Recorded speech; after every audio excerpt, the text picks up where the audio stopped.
Notre éditorialiste Slimane Zeguidour nous a rejoint sur le plateau de 64 minutes. Bonsoir Slimane. Bonsoir. Pourquoi cette loi fait-elle couler autant d'encre? Parce qu'elle touche à quelque chose qui a été essentiel et qu'on l'a laissé dans l'ambiguïté pour ne pas justement diviser le pays. Ouais. C'est-à-dire, qu'est-ce que c'est qu'être juif en Israël?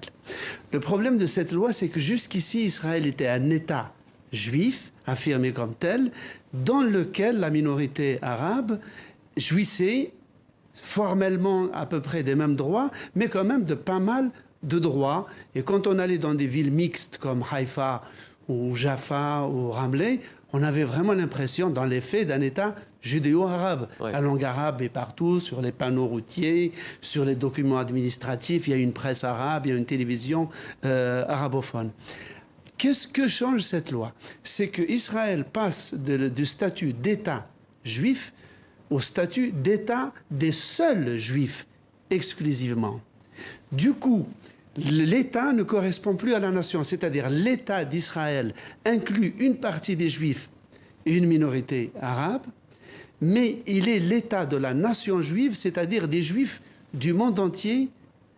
Donc les Arabes israéliens sont étrangers à la nation de l'État, tout en étant citoyens de l'État. Ils deviennent donc une minorité tolérée, mais ce n'est plus leur État.